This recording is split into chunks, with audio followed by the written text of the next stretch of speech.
미국 펜타곤의 전략 보고서 한 줄이 전 세계를 뒤집어놨습니다. 중국이 대만을 건드리면 한국은 자동으로 전장에 돌입할 것이다. 순식간에 아시아 전역이 술렁였습니다. 일본은 즉시 참전 선언을 했고 필리핀은 군사기지 확장을 시작했으며 호주는 인도, 태평양 전력 재배치를 발표했습니다. 한국은 조용했습니다. 기자회견도 없었고 외교적 반응도 없었죠. 며칠 후 미국의 전략가들은 충격에 빠졌습니다. 워싱턴 DC 군사위성 분석 보고서에 찍힌 장면, 한국의 전 국토는 이미 전시 상태였습니다. 저는 루카스 베렌트입니다. 독일 베를린에서 18년째 국제정치 분석가로 일해왔어요. 한때는 전 세계 권역별 위기 분석 보고서만 200편 넘게 썼던 사람이죠. 미중 무역 전쟁, 러시아 우크라이나 전쟁, 중동 이란 핵 이슈까지 다뤄봤고 나름 권위 있는 국제지 분석팀장 자리도 맡고 있었어요. 하지만 어느 날부터인가 손에 쥔 데이터는 점점 더 커졌지만 가슴이 뛰질 않았어요. 세계는 바뀌고 있었는데 제가 본 건 늘 똑같은 곡선과 수치뿐이었거든요. 겉으론 글로벌 인사이트를 운운했지만 속으론 무기력한 반복의 바다에 빠져 있었던 겁니다. 그렇게 감정도 식고 통찰력도 무뎌져갈 즈음 2024년 11월의 어느 밤이었습니다. 저희 분석팀 메인 스크린에 중국 성장률 2.3%로 추락이라는 붉은 경고창이 떴어요. 처음엔 그럴 수도 있지 싶었죠. 하지만 하단에 붙은 부제는 달랐습니다. 대만을 건드릴 수 있는 마지막 찬스가 2027년일 가능성 높음. 미 인도태평양 사령부 보고. 그 문장을 보는 순간 머릿속에 전류가 흐르듯 싸한 감각이 퍼졌어요. 분명 뭔가가 터질 겁니다. 솔직히 말씀드리면 저는 한국을 단 한 번도 중심 국가로 본 적이 없습니다. 기술 잘 만들고 K-팝 잘 팔아도 결국 강대국들 사이에 낀 조연국가쯤으로 생각했죠. 중국과 미국의 패권 충돌 사이에서 그저 외줄타는 줄타기 국가. 어느 순간 제 시야가 이상하게도 한국 중심으로 돌아가기 시작했어요. 이상한 직감이었죠. 그 직감은 며칠 뒤 미 국방부 연례안보 브리핑에서 확신이 되었고요. 그날 주한미군 사령관이 말했어요. 한국은 움직이지 않아도 모든 것을 지켜보는 가장 전략적인 자리. 그게 무슨 말이지? 그 이후로 잠을 잘 수 없었습니다. 세계의 축이 미세하게 기울고 있다는 예감이 새벽마다 저를 깨웠죠. 지금까지 이 일을 하면서 수많은 나라를 방문했지만 이상하게도 단 한 번도 한국은 가본 적이 없었습니다. 아니, 아예 대상에 두지도 않았었죠. 하지만 그날 밤 저는 인천행 티켓을 예약했습니다. 분석가로서의 촉이 저를 한국으로 불러들이고 있었습니다. 비행기 출발까지 이틀 남았던 날이었습니다. 독일 연방국제분석센터에 마지막으로 출근한 날이기도 했죠. 저는 공식 출장을 가장에 연차를 냈고 데이터 요청은 미국 국방연구소와 일본 방위성 자료로 돌려놓은 상태였습니다. 주변 사람들 눈을 피할 필요가 있었거든요. 한국 간다고 하면 무시당할 게 뻔했으니까요. 그날 팀 회의에서 중국의 내수 경제 붕괴 시나리오에 대해 토론이 벌어졌습니다. 다들 한 목소리였어요. 중국은 무너지지 않는다. 하락세라지만 체급이 다르다라고요. 저도 고개를 끄덕였죠. 그런데 갑자기 화면 하나가 제 뇌를 정지시켰습니다. 미 해군 전략 보고서 극비 해제 요약본. 맨 위에는 굵은 글씨로 이렇게 적혀 있었죠. 동북아의 모든 전선은 결국 한반도에서 수렴된다. 그 아래에 이어진 문장은 더 강렬했어요. 한국은 사실상 제7함대의 전진기지이며 대만과 필리핀 사이를 잇는 유일한 불침 항공모함이다. 그 순간 머릿속에 있는 퍼즐 조각들이 전부 맞아떨어졌어요. 한국, 고정된 항공모함, 지금껏 그저 한류와 반도 국가로만 이해해온 그 나라가 미국 전략자산 운용의 핵심 거점이었다고요? 대만 위기와 중국의 침공 시나리오가 실제로 발동될 경우 첫 타격지가 한반도일 수도 있다는 계산이 단숨에 서더군요. 그날 밤 저는 도서관에서 10년 전 한국 관련 국방자료까지 모두 끌어모았습니다. 미국 육군전략대학의 논문에서 이런 문장을 발견했죠. 중국이 대만을 침공한다면 한반도는 자동으로 전장에 돌입할 수밖에 없다. 미군은 한국 주둔 병력을 억제력 자산으로 본다. 이건 그저 지켜주는 동맹이 아니었습니다. 한반도는 도발을 막는 핵심 도구였고 동시에 무력 대응의 출발점이기도 했습니다. 미국은 한국을 이미 전쟁 억제의 심장으로 설정해둔 겁니다. 한국이 없으면 대만도, 일본도, 필리핀도 방어망에서 구멍이 나는 거죠. 이건 너무 극단적인 결론 같았거든요.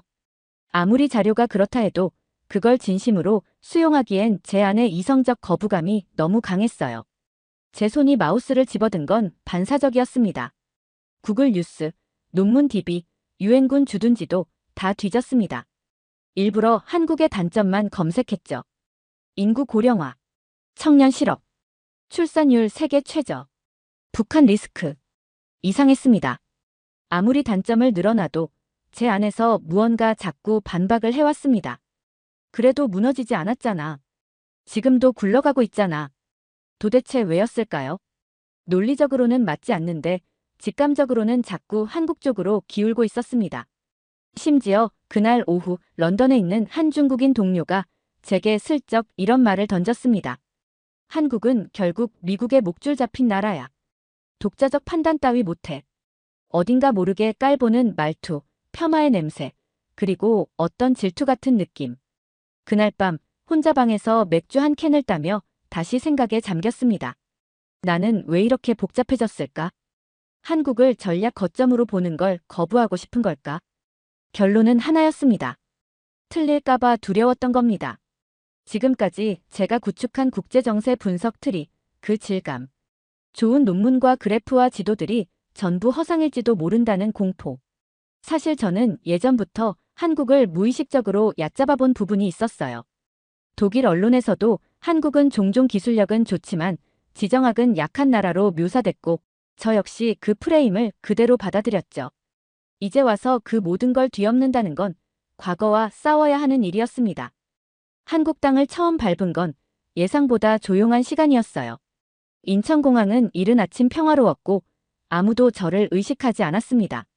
첫 일정은 서울에 있는 한 민간 싱크탱크 방문이었어요. 국방 외교 융합 전략을 주제로 세미나가 열리고 있었고 현장 취재가 가능하다고 해서 신청했던 자리였죠. 사실 큰 기대는 없었습니다. 그냥 표면적인 정세 분석이나 듣고 돌아가자 그런 심정이었어요.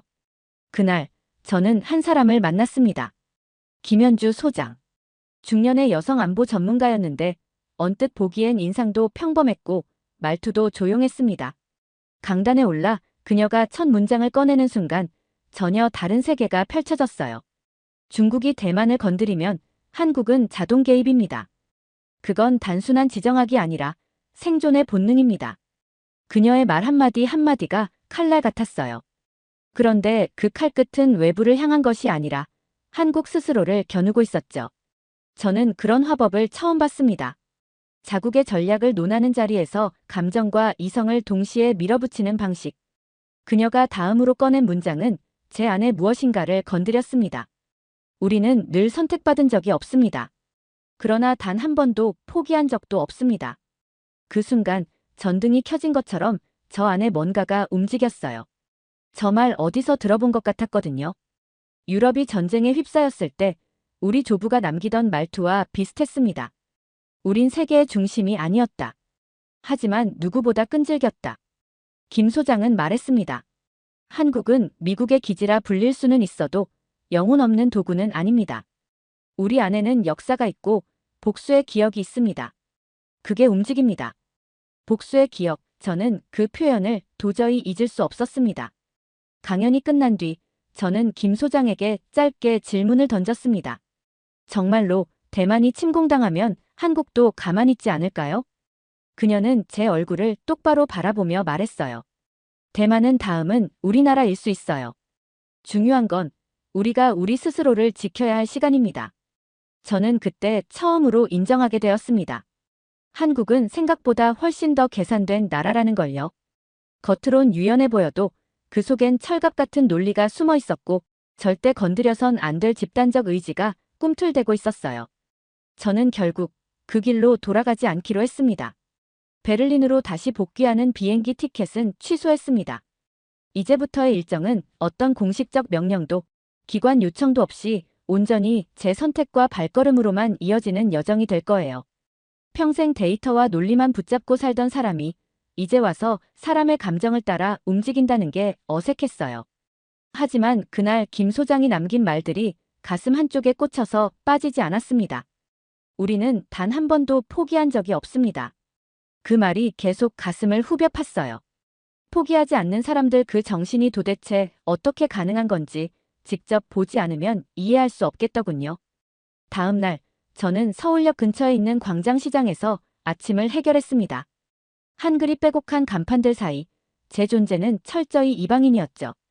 그런데 놀랍게도 상인 아주머니 한 분이 제게 손짓하며 이렇게 말했어요. 처음 와봤어요? 이거 드셔봐요. 서비스예요. 전 한 조각이 제 손에 올려졌을 때 저도 모르게 입이 벌어졌습니다. 이렇게나 아무 조건 없이 다가오는 친절이라니. 정치 전략은 몰라도 이 무조건적인 환대 하나만으로도 한국은 이미 남다른 땅이었어요. 서울에서의 이틀 동안 저는 정말 많은 걸 봤습니다. 청계천 따라 걷다가 70년 전 전쟁 피난민들의 사진을 보았고 용산 전쟁기념관에서 수십만 명의 이름이 새겨진 벽 앞에 서 있기도 했죠. 비무장지대, DMZ. 그곳에서 한국의 전선을 직접 마주할 수 있을 거라 믿었어요. 지금도 싸우지 않고 전쟁을 유지하는 그 강인한 균형의 중심.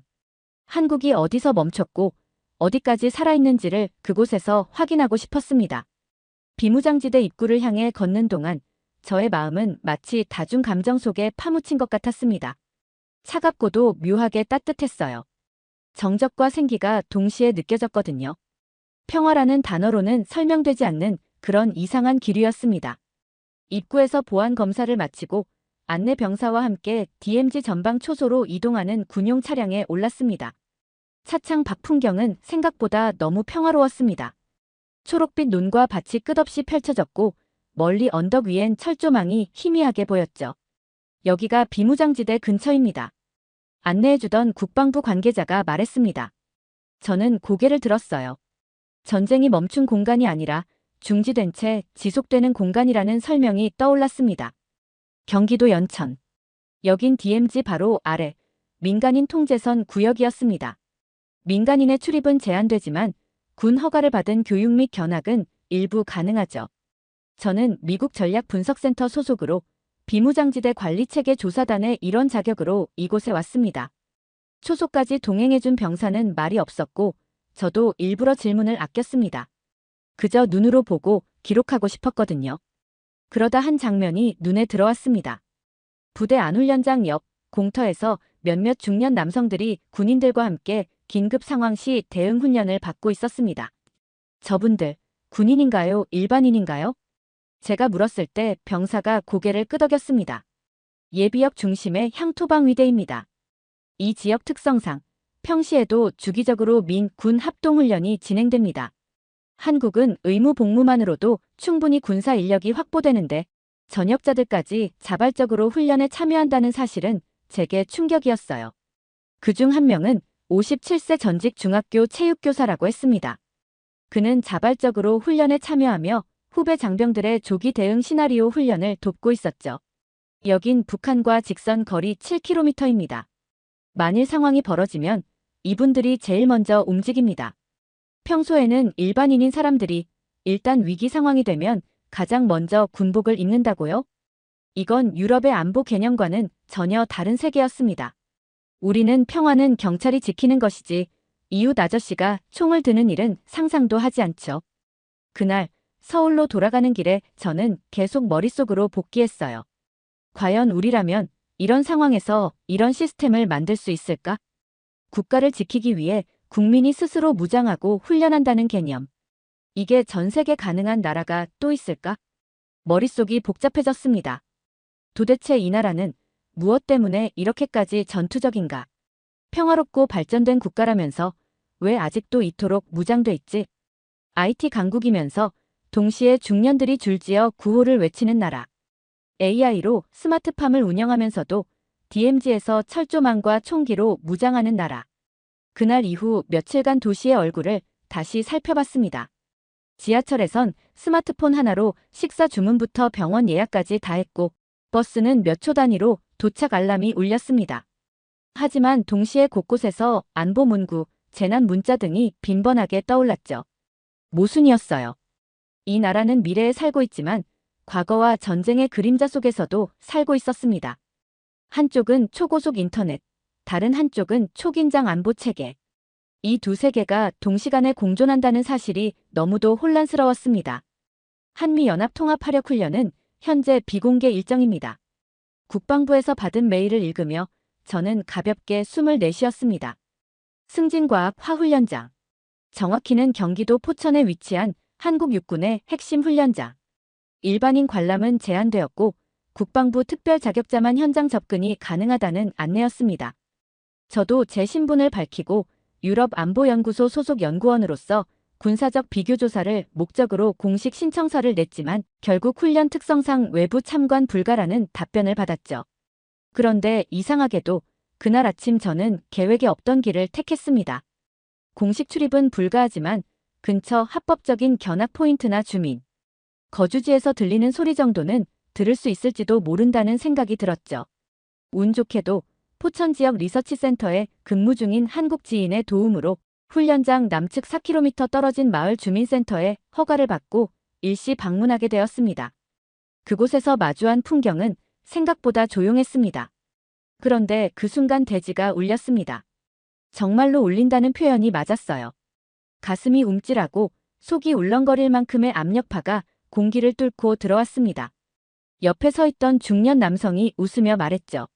깜짝 놀라셨죠? 저게 바로 K9 소리입니다. 익숙해지면 이 동네에선 저게 점심 종소리예요. 실제로 그는 예비역 포병이었고 지금은 지역 민방위 조직에 소속되어 있다고 했습니다. 오늘은 K2 흑표랑 천무도 같이 훈련하는 날입니다. 멀리서 육중한 소리가 일정 간격으로 반복됐고 헬기 소리, 드론 특유의 고주파도 간헐적으로 들렸습니다. 직접 보진 못했지만 그 진동과 소리는 모든 걸 말해주고 있었어요. 이건 어떤 대국에서도 보기 힘든 실전형 훈련이었습니다. 유럽의 훈련은 대부분 정치적, 외교적 목적이 짙었습니다. 그러나 여기 한국은 실전이 이 나라에선 진짜 현실이었죠. 해질 무렵 푸르스름한 하늘 사이로 전술기 한 대가 포천 북부 하늘을 가로지르며 비행했습니다. 빛은 사라지고 있었지만 그 기체는 아주 분명한 메시지를 남기고 있었습니다. 한국은 싸울 준비가 끝난 나라입니다. 그날 이후 저는 스스로를 부끄러워하지 않을 수 없었습니다. 포천 훈련장에서의 충격이 일종의 기폭제가 되긴 했지만 정작 제 편견을 완전히 무너뜨린 건 총알이 아닌 일상 속 무기였습니다. 서울로 복귀한 다음 날 종로 근처에서 우연히 전통시장을 들르게 됐습니다.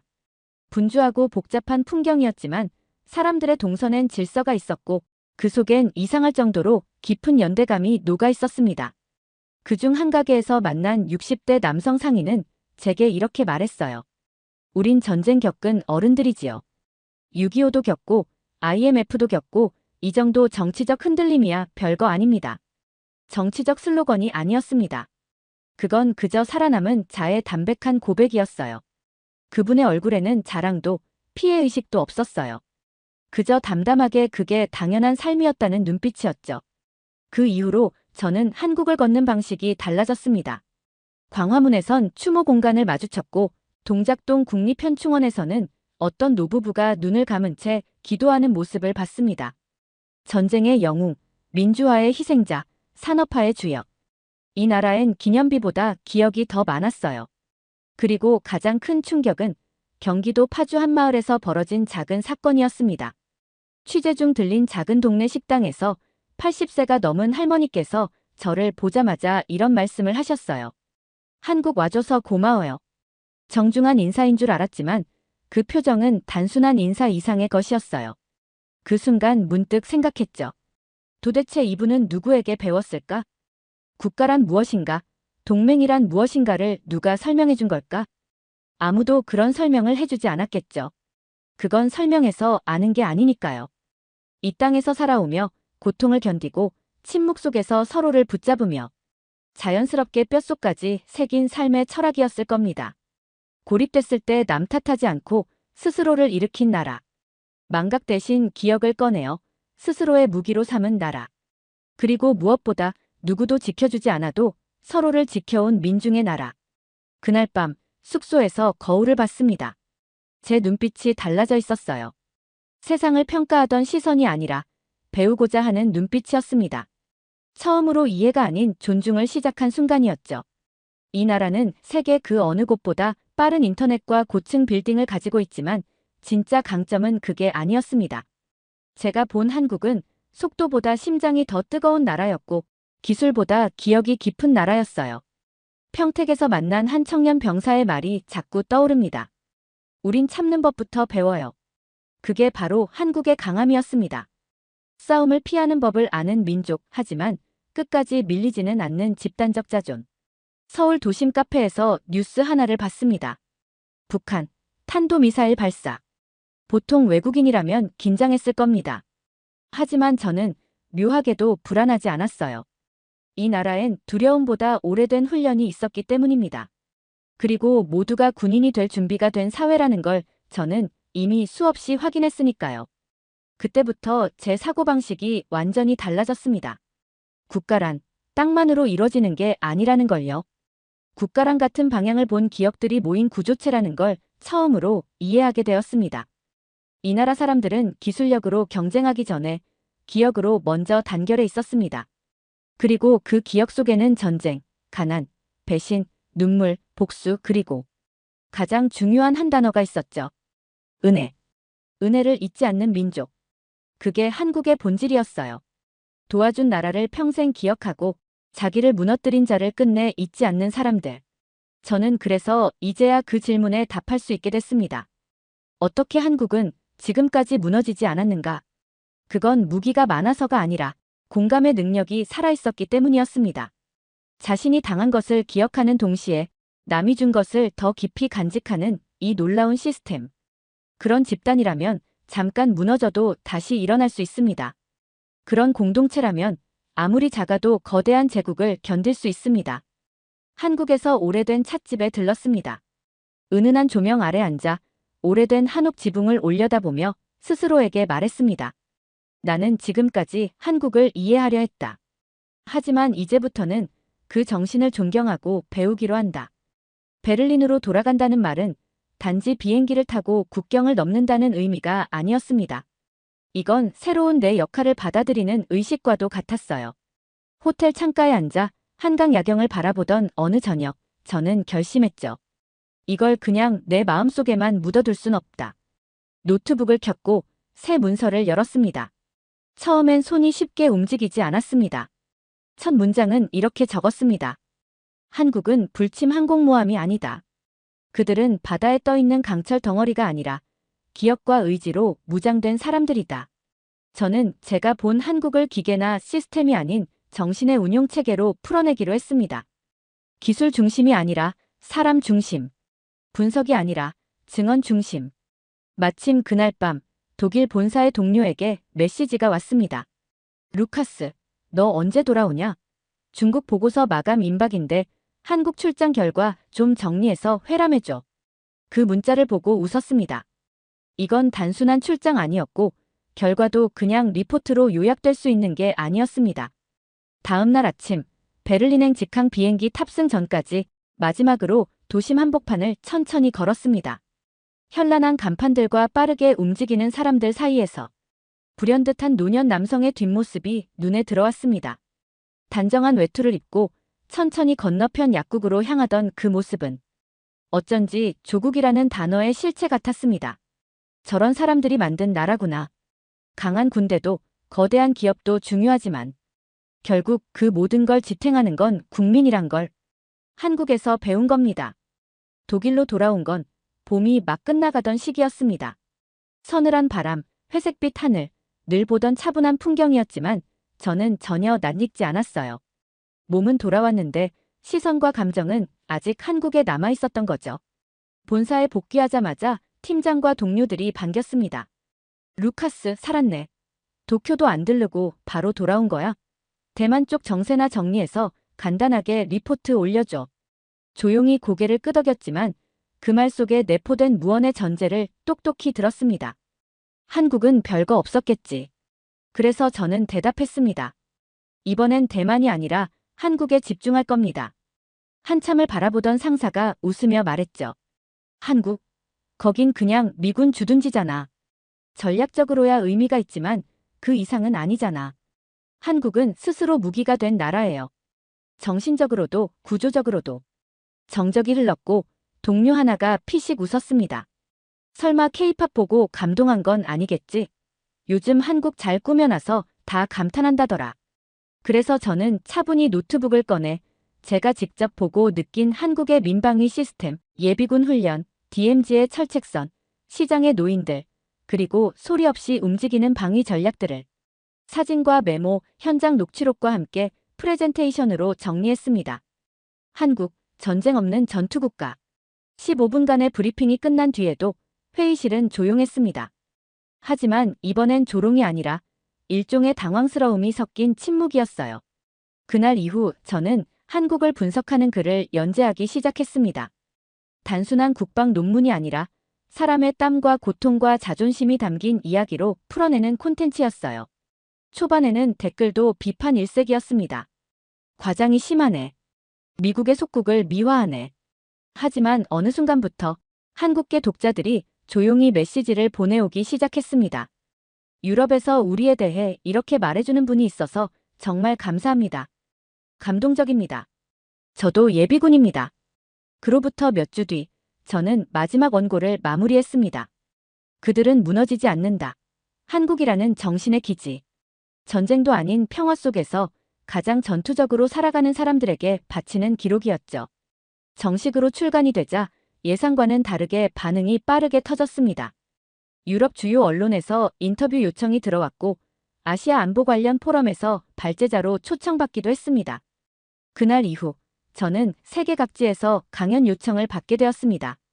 중동에서는 전쟁을 겪고도 회복한 사회 시스템에 대해, 동유럽에선 작은 나라의 생존 전략에 대해, 그리고 미국에서는 한국은 왜 여전히 전쟁을 두려워하지 않는가라는 주제로 강의하게 되었죠. 그리고 어느 날 미국 국방대학에서의 강연을 마친 뒤 노장의 교수가 제게 다가와 이렇게 말했습니다. 당신이 써낸 한국 이야기 덕분에 우리 전략 사관생도들이 다시 동북아를 공부하기 시작했습니다. 누가 알았겠습니까? 한반도 전체가 세계 전략의 교과서가 될 줄은. 그 말을 듣는 순간 저는 조용히 웃었습니다. 누가 알았겠습니까? 정말로. 저도 처음엔 몰랐으니까요. 그저 몇 개의 문서와 수치 속에서 뭔가 이상한 기류를 느꼈던 것뿐이었죠. 하지만 이제는 알 수 있습니다. 한국은 전쟁, 분단, 외면, 배신 그 모든 과거를 분노나 피해의식으로 포장하지 않고 묵묵히 훈련하고 기억하고 다시 일어서는 방식으로 삶에 녹여낸 나라. 이 여정을 통해 제 삶도 바뀌었습니다. 더 이상 전략만을 보는 사람도 데이터만 말하는 사람도 아닙니다. 이제 저는 살아있는 정신을 기록하는 사람입니다. 그 말을 할 수 있게 해준 나라에 진심으로 감사드립니다. 당신들 덕분에 저는 이제 세상을 다르게 보기 시작했습니다. 두 번째 사연 시작합니다. 세계의 질서가 바뀌고 있는 현장. 그 중심에 한국이 있다는 사실을 아십니까? 폴란드, 노르웨이, 핀란드, 말레이시아, 루마니아. 유럽과 아시아의 군사 전략가들이 모두 한국을 향해 고개를 숙이고 있습니다. 무기가 좋아서? 가격이 싸서? 아닙니다. 그들이 충격을 받은 건 전쟁을 실제로 준비한 나라가 만든 무기였기 때문입니다. 유럽군 고위 장교는 실전 훈련 중 이렇게 말했습니다. 이건 전차나 자주포가 아니라 국가 전체가 움직이는 무기입니다. 이 정도로 전쟁을 상수로 생각하는 나라는 한국밖에 없습니다. 대체 무슨 사연인지 오늘 사연 바로 시작하겠습니다. 저는 올리버 크레인입니다. 런던에서 18년째 군사, 방산 전문 기자로 일하고 있고 지금까지 수많은 무기, 박람회와 분쟁 지역을 취재했죠. 그런데 작년 가을, 제 인생을 뒤흔든 한 장의 초청장이 날아왔습니다. 한국 방산 수출 설명회, 국방과학연구소 주최. 처음엔 실소가 나왔어요. 나토도 아니고 미국도 아니고 한국. 진심으로 그렇게 생각했습니다. FA50, K9, K2. 어디선가 들어본 것 같긴 했지만 제 머릿속에선 여전히 한국은 삼성, BTS, 김치의 나라였지 유럽 군사 판도를 흔들 방산 강국은 아니었거든요. 하지만 며칠 뒤 제 시선을 잡아끈 기사가 있었습니다. 폴란드, 한국산 전차 180대, 자주포 600문 계약, 총 20조 원 규모. 처음엔 오타인 줄 알았죠. 그런데 진짜였습니다. 그리고 뒤이어 루마니아, 노르웨이, 핀란드, 에스토니아까지 줄줄이 한국 무기를 구매한다는 보도가 쏟아졌습니다. 이쯤 되면 직업병이 발동하죠. 뭔가 이상하다. 이건 조사해볼 가치가 있다. 그렇게 런던 히드로 공항에서 서울행 비행기에 몸을 실었습니다. 비행기 안에서도 반신반의했습니다. 정말 한국이 유럽의 무기 판도를 바꿔놓고 있다는 게 말이 될까요? 한국이 유럽을 먹여 살린다고요? 아무리 생각해도 납득이 가지 않았습니다. 그런데 도착하자마자 저는 한국에 오기 전까지 세계를 너무 편협하게 봐왔다는 사실을 인정하게 됐습니다. 긴 비행으로 몸은 피곤했지만 내리자마자 눈에 들어온 건 입국 심사장에 정돈된 구조였어요. 줄은 길었지만 흐름이 막히지 않았고 심사대 앞에 서니 비대면 지문, 안면 인식 시스템이 자동으로 작동했습니다. 직원은 단정한 말투로 절차를 안내했고 입국 수속에 걸린 시간은 고작 12분 남짓. 짐을 찾기 위해 수화물 벨트 앞으로 이동하자 제가 타고 온 비행기의 번호가 화면에 정확히 표시되어 있었고 수화물은 이미 컨베이어 벨트 위로 도착해 있었죠. 공항 철도역으로 이동하려던 순간 공항 곳곳에는 다국어 안내 시스템과 자동 발권기, 그리고 고령자용 키 낮은 전용 발권대까지 설치돼 있더군요. 모든 표지판엔 한글, 영어, 중국어, 일본어가 병기돼 있었고 공항 직원들도 영어 소통에 어려움이 없어 보였습니다. 공항의 보안 검색대, 도심을 가르는 전광속도로, 그 위로 달리는 버스, 그리고 종이 한 장 없는 모바일 행정 시스템. 무기가 아니라 도시 자체가 미래였어요. 게다가 무기 전시회 첫날, 그야말로 머리를 한 대 얻어맞는 경험을 했습니다. 전시장 한복판에선 K2 전차가 위풍당당하게 서 있었고 바로 옆에는 세계에서 가장 많이 팔린 자주포 K9이 뽐내고 있었습니다. 전시장을 둘러보던 독일 무기업체 관계자들이 제 옆에서 말하더군요. 우리는 이제 이 나라를 무시할 수 없어. 얘네는 무기를 만든 게 아니라 국가 전체가 무기 시스템 같아. 이건 기술이나 경제력이 아니었어요. 싸우기 위해 살아가는 민족, 평화를 지키기 위해 무기를 만드는 국가. 그 철학이 모든 장비와 군인의 눈빛에 녹아 있었습니다. 며칠 뒤 한국군 관계자와 인터뷰를 하며 물었습니다. 왜 유럽 각국이 갑자기 한국 무기를 이토록 선호하는 겁니까? 그는 이렇게 대답했습니다. 유럽이 원하는 건 전쟁용 장비가 아니라 전쟁을 막아낼 수 있는 진짜 무기입니다. 한국은 단 하루도 실전 위협에서 자유롭지 않았으니까요. 그 말에 그저 고개를 끄덕일 수밖에 없었습니다. 서울의 무기 전시회에서 받은 충격이 채 가시기도 전에 한국 방산기업의 유럽 데모 행사에 따라붙게 되었습니다.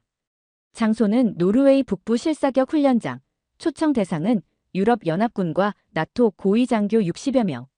그리고 그 자리에 K9 자주포, K2 전차, FA-50 경공격기가 실제로 작동하며 전시되었죠. 그날 유럽의 방산 질서가 무너지는 현장을 목격했습니다. K9 자주포가 첫 시연을 시작했을 때 현장은 정적에 휩싸였습니다. 정확히 37초. 포탄 적재부터 포신 조준, 발사까지. 가장 이상적인 타이밍으로 탄이 날아갔고 목표 지점에서 불꽃이 피어올랐습니다. 관계자들 사이에서 탄성이 터졌습니다. 아니, 이게 자동도 아니고 수동인데 이렇게 빨라. 명중률이 미쳤다. 독일제도 여기선 밀린다.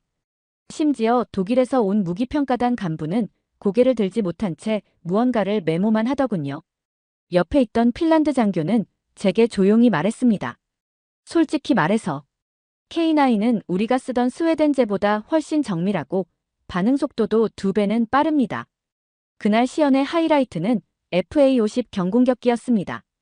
전술 제어 장비를 시뮬레이션과 실사격으로 동시에 시연한 장면은 압권이었죠. 정확한 표적 타격, 레이더 회피 기동, 3차원 고속 선회까지. 이게 진짜 경공격기냐는 탄식이 여기저기서 나왔습니다. 한미 공군 중령이 중얼거렸습니다. 이건 F-16보다 훨씬 유연한데 게다가 이 가격이면 진짜 전 세계에 퍼지겠는데. 하지만 가장 무서웠던 건 시연이 끝난 후였습니다. KAI 한국항공우주산업의 실무진이 현장 질의응답에서 이렇게 말했죠. 이 사양은 수출용 기준입니다. 저희 국내군 운용 모델은 사양이 더 높습니다. 현장이 멍해졌습니다. 말 그대로 충격이었죠. 이게 다운그레이드 버전이라고. 제가 듣고도 믿기 힘들었는데 옆에서 나토 통역관은 고개를 끄덕였어요. 네, 한국은 자국 안보에선 수출형보다 높은 등급을 씁니다. 그게 기본입니다. 훈련장 밖으로 나오는 길에 영국 국방부 산하연구소 소속 동료 기자가 저를 붙잡고 말하더군요. 올리버, 우린 지난 10년 동안 잘못된 걸 보고 있었어. 지금 이 무기들은 한국이 세계 표준을 만들고 있다는 증거야. 계약은 독일이 먼저 했지만 무기를 받은 건 한국에서였다. 이 문장을 들었을 땐 그 의미를 곱씹을 시간도 없었습니다. 전장은 지금 움직이고 있었고 누가 더 빨리 무기를 공급하느냐가 곧 생존의 문제였으니까요. 폴란드 바르샤바에서 열린 군수장비 인도식 현장에 참석하고 있었습니다. 폴란드 국방부는 한국으로부터 K2 흑표 전차 초도 물량 10대, K9 자주포 23문, 그리고 FA-50 경공격기 12대를 계약 후 10개월 만에 인도받았다고 발표했습니다. 심지어 포장박스 위에 써있던 날짜를 확인해보니 생산일자가 불과 3주 전이었습니다. 이게 방금 만든 물건이야? 제가 되묻자 옆에 있던 폴란드 육군 대령은 단호하게 답했습니다. 한국은 말이 아니라 행동으로 납기를 맞추는 나라입니다. 우리는 러시아 탱크가 국경을 넘는 걸 보고 있어요. 3년 후가 아니라 지금 당장 쓸 수 있는 무기가 필요합니다. 유럽 주요 방산국들이 지금도 의회 통과, 예산 조정, 생산 승인을 핑계로 밀어대고 있을 때 한국은 이미 트럭에 실어보내고 있었던 겁니다. 또한 놀라운 건 선납기 후조립이라는 개념이었습니다. 한국은 계약 후 먼저 조립형 반제품을 선적해두고 도착 즉시 현지에서 완제품으로 조립, 테스트, 실전 배치가 가능하도록 시스템을 만들어놨더군요. 그 방식은 유럽 각국 군수 관계자들에게 충격 그 자체였습니다. 독일 라인메탈의 기술 고문은 그날 저녁 제게 술 한 잔을 들고 말했습니다. 우리는 아직도 도면 검토하고 있는데 얘네는 벌써 엔진에 기름 넣고 달리고 있더군요. 그리고 가장 무서운 건 이걸 한국은 정상 속도라고 생각한다는 점이야. 순간 말을 잃었습니다. 한국은 지금도 속도 조절을 하지 않은 상태. 그런데도 품질, 훈련, 후속 지원까지 전부 붙여서 납품하고 있었으니까요. 폴란드 현지 기자들과의 대화도 인상 깊었습니다. 그들은 하나같이 입을 모아 말하더군요. 우린 처음엔 유럽 무기를 고려했어요. 그런데 유럽은 움직이지 않았고 한국은 이미 움직이고 있었죠. 전쟁이란 건 하루의 차이로 나라가 무너질 수 있는 일입니다. 그래서 우리는 한국을 선택했습니다. 그날 밤 혼자 숙소에서 노트북을 열고 기존 기사들을 뒤지기 시작했어요. 독일의 레오파르트 전차, 프랑스의 세자르 자주포, 이탈리아의 프레치아 장갑차. 하나같이 계약 후 평균 3년에서 5년, 일부는 7년 이상 소요. 그 사이에 전쟁이 끝나 있을지도 모를 시간이었습니다. 그런데 한국은 달랐습니다. 빠른 게 아니라 실전 시계를 기준으로 움직이고 있던 나라였어요. 언제 전쟁이 터질지 모른다는 위기감이 그들의 납품 시스템, 조립 라인, 재고 창고, 훈련 매뉴얼까지 모든 걸 바꿔놓았더군요. 폴란드 남부 시비도니아 훈련소. 전날 도착한 K2 흑표 전차가 막 야외 실사격 훈련에 들어갔고 그 앞에서 한국 육군 교관단이 직접 폴란드 장병들과 함께 야전 침낭을 펴고 있었습니다. 장교도 아니고 무관도 아닌 실전 파견 군인들. 그들은 영어보다 현지어를 배우기 위해 통역기를 꺼냈고 심지어 훈련 중 부상당한 병사를 자기들 군의관에게 맡기는 모습도 봤습니다. 전 세계 군사 산업 어디에서도 수출국 군인들이 이렇게 실전에 뛰어드는 경우는 본 적이 없었어요. 한 폴란드 병사는 저에게 조용히 이렇게 말했습니다. 이 사람들은 우릴 고객으로 보지 않아요. 우릴 전우로 봐요. 그게 솔직히 제일 놀라워요. 이건 단순히 기술 이전이 아니었습니다. 경험의 이전, 정신의 이전, 그리고 무엇보다 운명 공동체로서의 전투 준비였습니다. KAI 한국항공우주산업의 FA-50 수출 이후 루마니아 공군 기지에서도 비슷한 장면을 봤습니다. 한국 파일럿 출신 조종사들이 현지 교관으로 상주하며 루마니아 초급 조종사들과 밤 11시까지 시뮬레이터 훈련을 함께 돌고 있었죠. 조종실 안에서 땀에 젖은 젊은 루마니아 장교는 훈련을 마친 뒤 웃으며 말했습니다. 이 사람들이 우리나라 사람인 줄 알았어요. 이 정도면 그냥 무기 수출이 아니라 운명 수출 아닙니까? 미국은 계약 체결 이후 장비만 보내고 사라졌고 프랑스는 정비 파트 하나 나가는데도 수개월 행정 절차가 필요했습니다. 하지만 한국은 달랐습니다. 출고일과 동시에 훈련 일정, 정비팀, 공장 부지까지 함께 움직인다. 이런 시스템은 오직 전쟁을 늘 염두에 둔 나라만이 갖출 수 있는 구조였습니다. 그걸 가장 극명하게 보여준 사건은 에스토니아 북부의 겨울 훈련에서 벌어졌습니다. 영하 18도의 혹한 속에서 K9 자주포 훈련이 진행되던 날, 기지 전력이 나갔고 대부분 병사들은 휴게소로 대피했습니다. 그런데 한국 교관단은 끝까지 야전 사격장에서 남아 장비를 점검하고 벽난로 대신 자가 전열 텐트에서 전투 매뉴얼을 계속 숙지하고 있더군요. 에스토니아 장군은 기자 브리핑에서 이렇게 말했습니다. 한국인들이 여기 오면서 장비만 가져온 줄 알았습니다.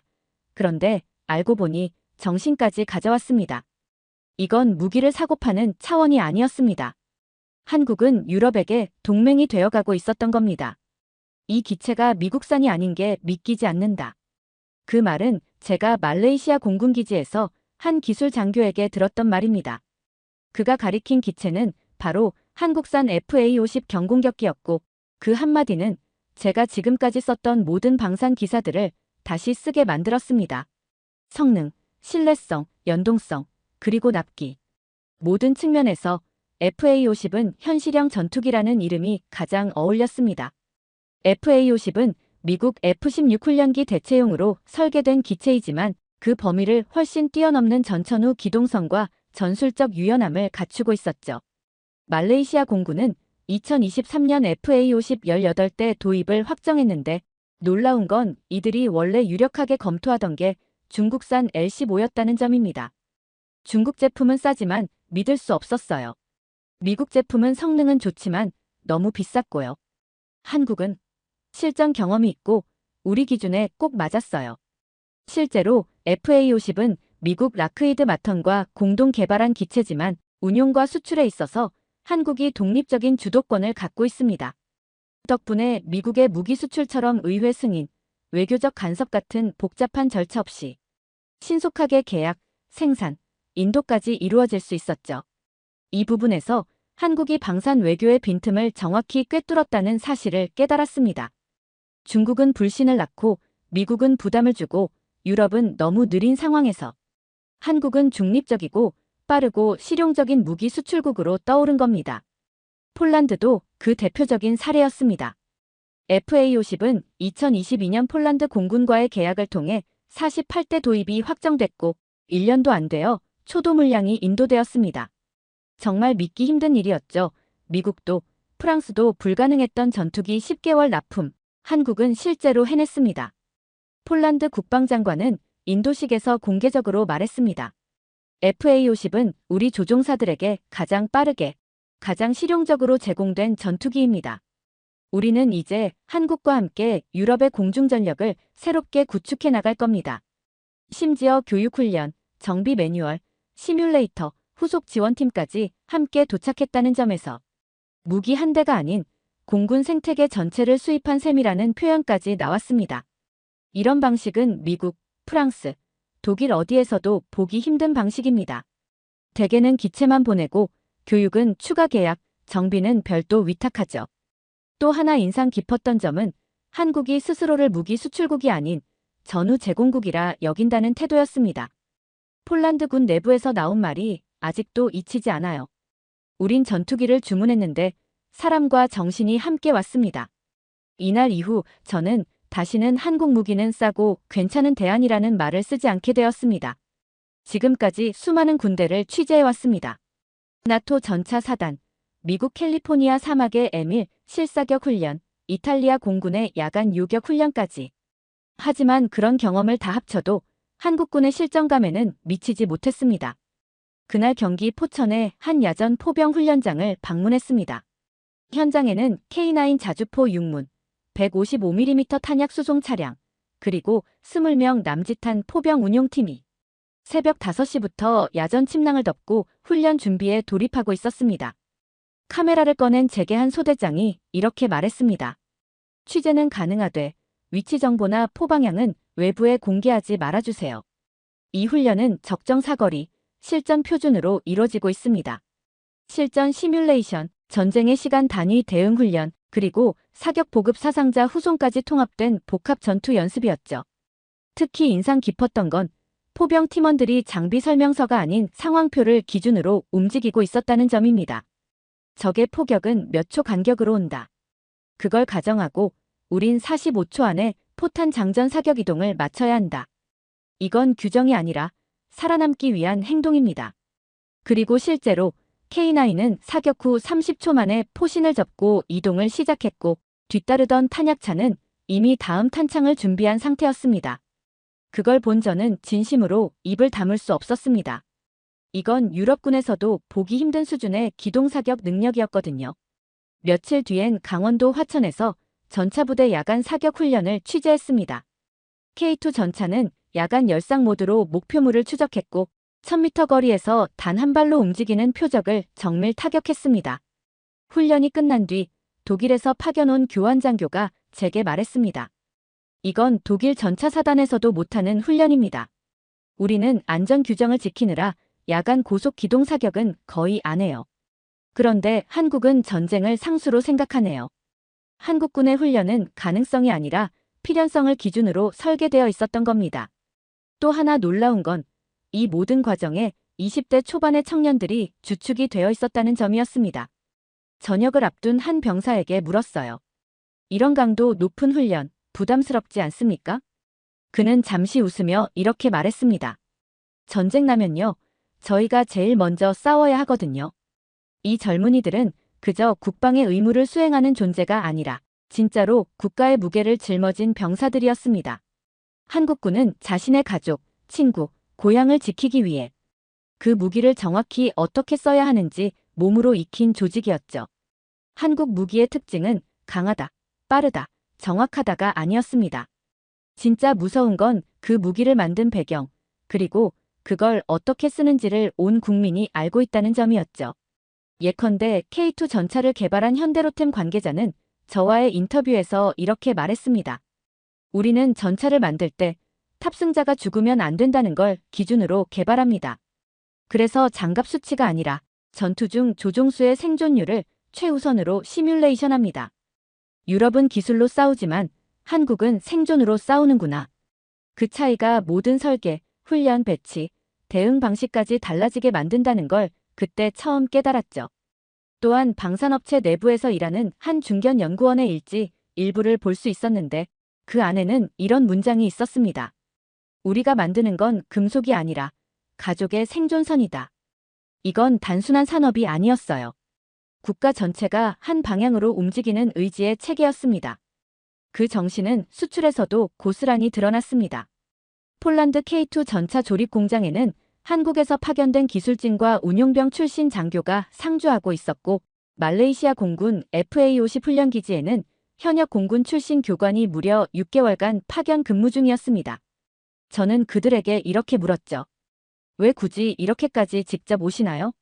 한 정비기술자는 이렇게 대답했습니다. 우리는 무기를 파는 게 아니라 책임을 파는 거니까요. 그 말이 그대로 제 노트북 첫 문장으로 쓰였습니다. 한국은 책임을 파는 나라다. 그리고 그 책임은 서비스나 AS의 개념이 아니었습니다. 정신적인 동맹, 함께 싸우는 마음, 그것이 한국 방산의 핵심이었습니다. 유럽 무기 관계자들에게 한국 무기의 특징을 한 단어로 표현해달라고 물은 적이 있습니다. 누군가는 정직하다, 누군가는 실용적이다라고 했지만 가장 인상 깊었던 건 핀란드 무기조달청 담당자의 말이었습니다. 솔직히 K9은 독일 포보다 화려하진 않아요. 그런데 전쟁이 나면 저는 독일제보다 K9을 골라 탈 겁니다. 한국은 실제로 써보면서 만들었고 그걸 만든 사람들이 무너질 걸 전제로 단단하게 만들었거든요. 그 말을 듣고 다시금 한국의 무기를 떠올렸습니다. K2 전차의 포신 안쪽, FA50의 HUD 디스플레이, K9의 장전 고리 하나까지도 전쟁에서 살아남는 것을 목표로 설계된 흔적이 보였습니다. 이런 정신은 어디서 온 걸까요? 이 나라의 군인은 유난히 조용했고, 유난히 준비되어 있었고, 유난히 책임감이 강했습니다. 그건 훈련의 질이나 무기 성능 때문이 아니었어요. 싸워야만 했던 시간이 이 나라에 실제로 있었기 때문이었습니다. 서울 용산의 전쟁기념관에서 정오 무렵 전시 해설을 신청했습니다. 해설사는 젊은 남성이었는데 군 복무를 마친 후 봉사활동을 겸해 주말마다 해설을 한다고 했습니다. 그는 6.25 전쟁 코너 앞에서 이렇게 말했습니다. 1950년 6월 25일 새벽 4시 서울은 아무런 경고 없이 함락됐습니다. 그때 우리 군은 모두 잠든 시간이었고 장비도 없었습니다. 수도가 함락되었지만 민간인들이 남쪽으로 피난을 가면서도 서로 아이를 업고 부상자를 나르며 다시 나라를 세웠습니다. 우리 가족도 그때 대구로 내려갔습니다. 할아버지는 학도병이었고요. 해설사의 눈빛은 흔들리지 않았습니다. 그는 자기 가족의 역사이자 이 나라 전체의 기억을 말하는 훈련을 해온 사람 같았습니다. 그리고 그는 다음 전시관 앞에서 조용히 멈춰섰습니다. 바로 1970년대 산업화와 함께 ROKA 대한민국 육군 병력 구조를 보여주는 그래픽이었죠. 이건 아버지 세대입니다.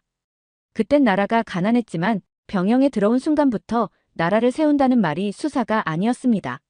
포탄을 실은 트럭을 민간인이 직접 운전해 전방으로 갔고 전투기 부품이 없어도 정비병들이 맨손으로 만든 게 기록에 남아 있습니다. 그 말을 듣고도 완전히 이해되지 않았습니다. 그래서 따로 다시 물었습니다. 그런 마음, 그런 기억이 지금 청년들에게도 이어지나요? 그는 미소를 짓고 이렇게 말했습니다. 제가 입대했을 때 할아버지가 비행기 조종사가 되는 게 내 꿈이었다고 말하셨어요. 못했으니까 너라도 해보라고 하셨죠. 그래서 공군 지원했습니다. 그게 제 이야기입니다. 숙소로 돌아와 한국의 현대사 자료를 다시 꺼내봤습니다.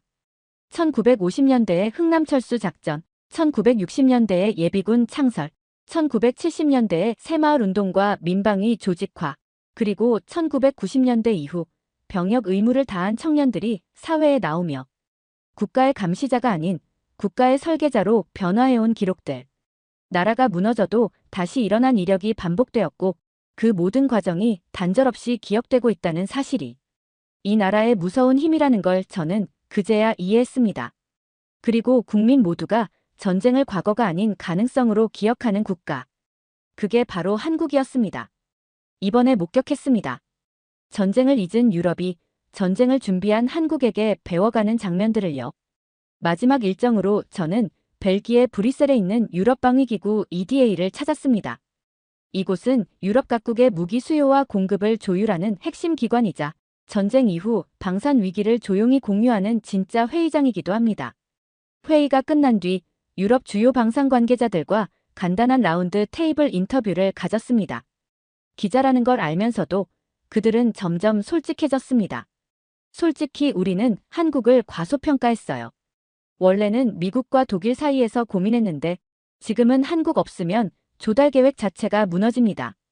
심지어 러시아가 침공을 시도하면 제일 먼저 부르는 건 미국이 아니라 한국일 겁니다. 그 말에 웃을 수밖에 없었습니다. 이게 바로 지금 유럽 군사 전략의 민낯이었으니까요. 한국은 이제 대안이 아닙니다. 한국은 유럽의 실전 파트너이자 전략 동반자이자 시간과 생명을 지켜주는 조력자입니다. 기자로서 수많은 기사를 썼습니다. 미국의 힘, 러시아의 위협, 중국의 야망. 하지만 이번처럼 한국가에 대해 존경이라는 단어를 쓰게 될 줄은 몰랐습니다. 사실 처음 한국에 왔을 때 그냥 왜 다들 한국 무기를 사지? 그 궁금증 하나로 시작했을 뿐입니다. 그런데 이제는 그 질문이 완전히 바뀌어 버렸습니다. 한국이 이 정도였다고? 이제 한국 없으면 유럽은 어떻게 버텨? K2 전차의 궤도, K9의 포신, FA50의 캐노피 RAN. 기술만이 있는 게 아니었습니다. 전쟁을 잊지 않은 민족의 기억, 평화를 위한 무기라는 철학, 그리고 위기 속에서도 끝까지 싸울 준비가 된 정신이 녹아 있었습니다. 마지막으로 제가 현장 취재 중 만났던 노르웨이 국방부 장교의 말을 이 글의 끝에 남기고 싶습니다. 그는 시연을 다 본 뒤 조용히 제게 이렇게 말했습니다. 우리는 이제서야 깨달았습니다. 한국이 없으면 유럽은 준비가 안 된 상태로 전쟁을 맞게 된다는 걸요. 그게 제일 무서운 시나리오입니다. 오늘도 기자로서 기사 제목을 고민합니다. 그리고 이번만큼은 망설임 없이 이렇게 씁니다. 이젠 한국 없으면 유럽은 못 간다. 이건 과장이 아니라 전장에서 나온 결론이다. 오늘 사연이 재미있으셨다면 구독과 좋아요, 알림 설정까지 부탁드립니다. 더 재미있는 사연으로 돌아오겠습니다. 이상 감동탐험이었습니다.